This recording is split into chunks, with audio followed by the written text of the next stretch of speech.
Me through how this all came to be because it started with this goes back almost 3 years now with the Beyond the Summit land being canned, RGL invite land not happening, and then DreamHack not happening. So I guess walk me through this whole journey, I guess would be a word. Yeah, I guess you could honestly trace the roots of this event back, 6 plus years. I did a little bit of tournament organizing myself at the Umba Land Center in Southern California. It was just a cool little gaming center in a mall down here in Southern California.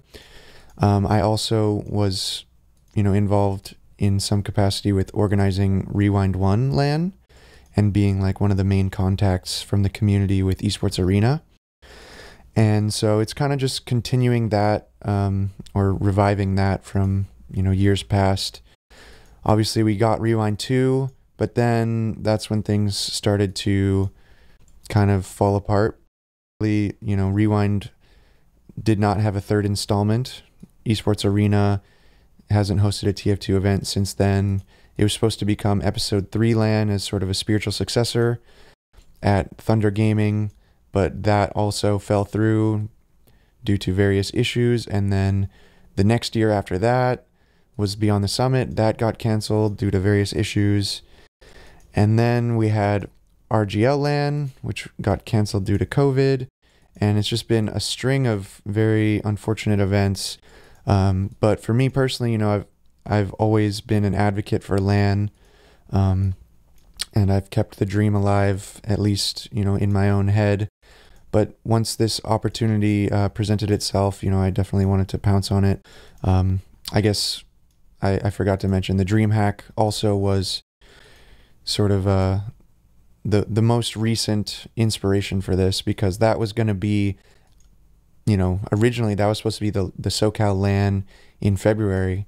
And a lot of people expressed interest in going to the event, but it was canceled, I think maybe December 8th or something. And it just so happened that the Localhost venue, which is, a short drive down the road from the Anaheim Convention Center where DreamHack was supposed to be held, was opening December 11th. So I was there day one, right as they opened the doors, got to see sort of the grand opening of the venue. I had familiarized myself with Localhost actually during a recent road trip of mine cross country. I saw their locations in Denver and in St. Louis. So, from the moment that I saw them establishing a location in Fullerton, I was already thinking, of the potential for a TF2 LAN. And it just so happened that things kind of lined up where DreamHack got canceled. A couple days later, Localhost opened. I was able to get in on day one and, strike up a conversation with their staff and get the ball rolling on getting a TF2 event there. And they've been very supportive and accommodating and interested in sort of the grassroots TF2 scene. So it's so far been a good match, and things are coming along well to be a great event, and hopefully will be the first of many. We can always hope. Wow, so I didn't realize that the timing is worked out on so many levels, not only with the cancellation of DreamHack, but also the local host venue opening. So that's pretty cool to me. But I wanted to go back to you mentioned that LAN's always been something in your head for all these years. What value do you see in LANs, either for TF2 and or just as a whole? Well, LAN has a long tradition in TF2. My first LAN ever was a TF2 LAN back in 2010, I believe. It was actually a SoCal LAN. I used to live up in Washington, but I traveled down to play that LAN with my team, which was going into ESEA Invite. And at the time, it was expected that if you competed in ESEA, there would be the playoff LAN. So it was sort of a way to sort of legitimize teams and sort of, weed out the jokers, if people weren't going to show up to LAN, travel there, and compete in person on an even playing field, they really didn't have the legitimacy or the respect of the community. And ESEA LAN ran for several years. I think I went to over a dozen of them from season 7 all the way through season 18. So I had been to many ESEA LANs, and it was kind of a devastating blow to the community when ESEA LANs were canceled in the turn of the season 19 season of ESEA, and it kind of plunged us into this sort of online dark age, some people call it. And it was a very important shift because a lot of the top players at that time stepped away from the game. Mix-Up was a staple team at the top level back then, and they lost interest in competing because LAN was no longer there, and various other top players as well followed suit. So it kind of sent us back, quite a ways in terms of the top level scene. And it wasn't until RGL Season 2 when LAN was coming back onto the table when we started to see sort of the invite scene regain some of its stability and health. So LAN is just really important, I think, for the stability and prestige of the top scene. It also provides sort of that, exciting community event where everyone can get together and follow an event and just celebrate the competitive game. Yeah, absolutely. Certainly being, a kid growing up with the game, it was always fun to have those events to converge with your friends, whether online or if you were fortunate enough to actually go to an event. So I definitely can see that value in it. Yeah, absolutely. Now, obviously, I think people see you as sort of the head person in all of this, and you are the figurehead. What's something about your role that you think people maybe don't realize? That people don't realize? Well, I mean, I don't know. It's a tough question. I think most of what I do is pretty like transparent and straightforward. I think people know that I'm an advocate and passionate participant in the competitive scene. But as is the nature with any sort of grassroots scene, you gotta wear a lot of hats. TF2 pun intended.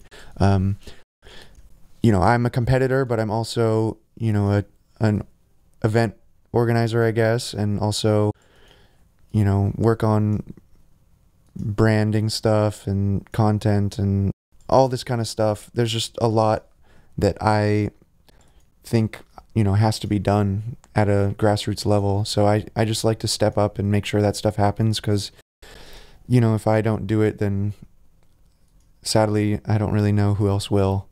But I enjoy doing it. I think it's important. I believe in TF2, and so I'm happy to do it. We're kind of legitimizing a lot more of this stuff right now, trying to build this new event series that we're calling Resup.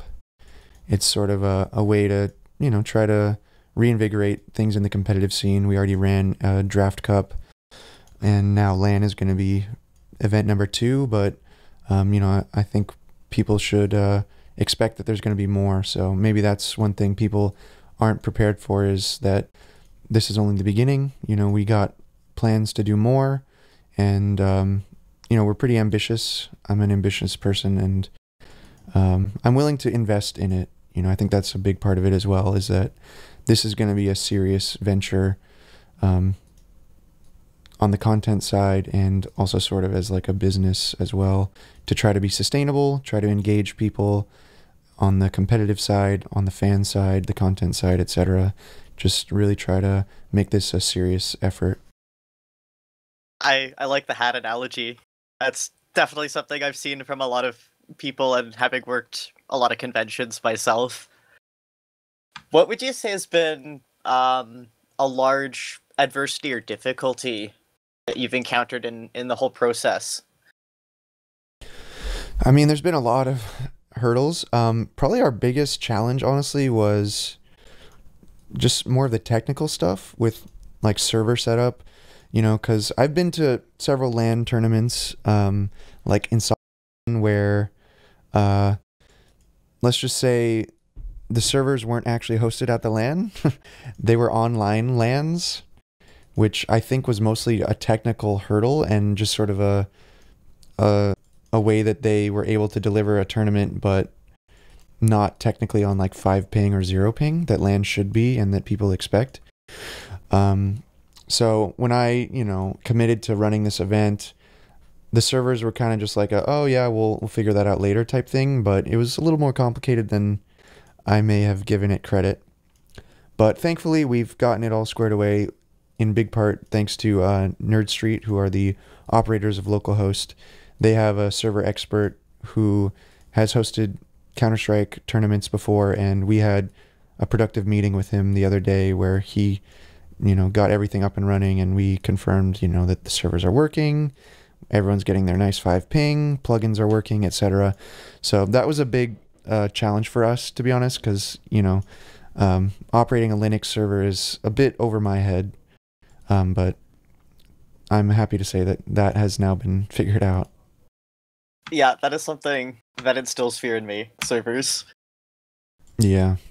And I guess to end it off, and on a high note, what are you most looking forward to? Well, I'm looking forward to just playing on LAN. I haven't had the opportunity to actually play a LAN tournament for about 4 years. Um, I-63 was my last one. We won that tournament, so I'm hoping to, continue that, pick up right where we left off. I love always hanging out with my team. This season, we've got a great team going into it, just on the Freya side of things. Habib is my long-term teammate. It's always a good time hanging out with him. It'll be cool to, meet people like Meerman and May, who I've never met before. And just hang out with the team, meet other people from the community. I know there's people traveling far and wide, including yourself, coming down from Canada. We even have, I think, one spectator traveling from the UK. So people are coming out to, share in this passion that we all have and, just celebrate TF2 and the competitive scene. So that's always a good time to me. I'm honestly just really excited for people to see the venue and how convenient it is. All the amenities nearby. We got, shopping and Korean barbecue and lodging across the street. I just think it's a really nice, serendipitous location that people are going to hopefully appreciate. And yeah, that's really what I'm excited about, because it's my hometown. I live here in Fullerton. So it's just kind of a miraculous sort of turn of events. I hope that people embrace it, have a good time, remember it fondly, and it can be the start of something, beautiful long term. Yeah, it definitely checks off a lot of boxes, and looks like it's going to be interesting and exciting. Yep, absolutely. Well, thank you for taking the time out of your busy week to do this. I appreciate it.